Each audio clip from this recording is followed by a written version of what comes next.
The Spencer Mansion is one of the most iconic locations in the Resident Evil series, being the first area we could explore in Resident Evil 1 and went on to get an outstanding redesign in the remake. People that have played this game will know that behind all of the fancy rooms and decorated halls are convoluted puzzles and menacing traps that would deter most people from uncovering the dark and disturbing reasonings behind why this mansion was built. It leaves us wondering though, who was capable of coming up with such a complex design and what was the process of its construction? In this video I plan to answer just that, so come and join me as we uncover the sinister history of the Spencer Mansion. Whilst the Spencer Mansion was secretly built with the purpose of using it for Umbrella's experiments into variations of the viruses used to create bioweapons, the mansion was publicly known as a country club for Umbrella's executives and was also a retreat for Oswald Spencer.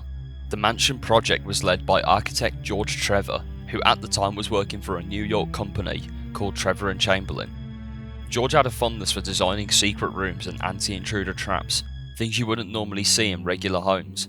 These gimmicky designs caught the attention of Oswald Spencer, who contracted George to build his mansion. George's initial plan was to take inspiration from Spencer's European estate, which is the one we see in the Resident Evil 5 DLC, Lost in Nightmares.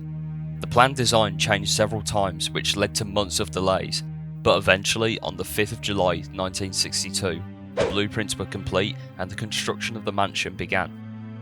The layout of the mansion was planned to be U-shaped. The entrance to the mansion would take you into the main hall, which was made up of 2 floors, and both floors could be used to access the east and west wings of the mansion. The west wing would consist of a dining hall, library, greenhouse, a bar, a couple of storerooms, and a bedroom and study. The library was split between the second and third levels of the mansion and was planned so that Spencer could have somewhere to organise and store his scientific literature. The bar would be where Spencer would keep his golden emblem, which had the Spencer family insignia engraved into it. He requested that a piano be placed in the bar that could be modified to open a secret room that the emblem was placed in. The east wing would contain a greater number of smaller rooms.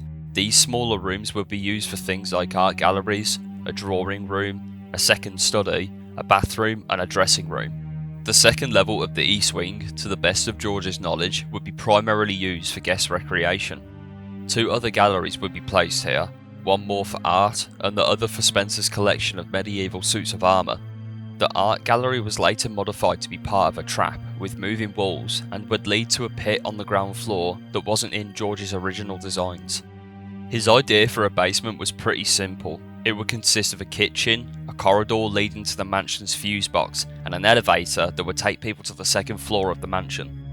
Before George had begun building the mansion, he and Spencer had discussions regarding funding. With Spencer promising unlimited funding, George knew he could go all out on the designs of the traps and locks. One great example of George Trevor's puzzles and locking mechanisms was in the dining hall on the ground floor of the west wing. The dining hall was one of the larger rooms and housed a grandfather clock and a fireplace with a wooden version of the Spencer emblem fitted above it. He came up with an ingenious design that meant once the emblem was replaced with its golden counterpart, it would allow the time on the grandfather clock to be altered. The clock would be placed on a rail, and changing the clock to the correct time would move the grandfather clock to one side, revealing a secret compartment that could be used to hide something of value. In Spencer's case, he used it to hide a key that could unlock certain types of doors within the mansion. The traps laid out in the mansion were designed to have deadly outcomes. One of these traps was placed in the chamber leading to the drawing room of the east wing. A shotgun was placed on a mechanism that acted like a pressure plate. Removing this shotgun would cause all the doors in the room to lock and the ceiling would come down, slowly crushing anyone inside of it. Whilst George was aware of most of the plans for the final product, some alterations and additions were made under Spencer's orders that were kept secret from George. One of the major additions was in the main hall. There was a gate under the staircase that led to an altar, which is a section underneath the mansion that George was unaware of. There was also a crypt added to the graveyard which wasn't on his blueprints. At some point during its construction, Spencer had a room installed between the 2 art galleries in the east wing, where he would store scientific equipment and samples from his research. This room was never illustrated on George's blueprints, so it's possible he never knew about what Spencer's intentions were with that room. After 5 years of constant work on the mansion, the project was almost complete. Over this time, Spencer had become increasingly paranoid about the chances of George finding out about the real purpose of the mansion, and came to the conclusion that George needed to disappear. Spencer invited George and his family to stay at the mansion for a few days as a thank you for the years of hard work. George accepted the offer, but explained he would arrive a couple of days late, as he was very busy at the time. But his wife and daughter, Jessica and Lisa Trevor, were able to arrive on the planned date, which was the 10th of November 1967. What George didn't know at the time was that this would be the last time that he ever saw his family. By the time he got to the mansion on the 13th of November, Jessica and Lisa had already been abducted and were being used for experiments into the progenitor virus. Spencer covered this up by explaining that they had left early to see an ill relative. Within a few days of staying at the mansion, George started noticing some things that were out of place. It's believed that there was one instance where he had seen something he shouldn't have and was escorted away from the area.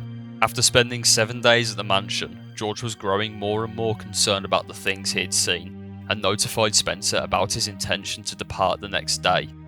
Spencer knew that he had to act soon, and in light of this, took George on one final tour. Whilst analysing some paintings, George was hit in the back of the head and rendered unconscious. He was then locked away in a room, and for the next 3 days, he tried to find ways of escaping. Eventually, he broke out the room and began navigating his way around the mansion. The problem, however, is that he had been drugged and had forgotten his way around the place. George eventually ended up going down one of the unfinished passages, and as a last-ditch effort, jumped into a pit hoping there would be a way out. Unfortunately for him, it was a dead end. George gave up escaping due to fatigue, and eventually died of dehydration.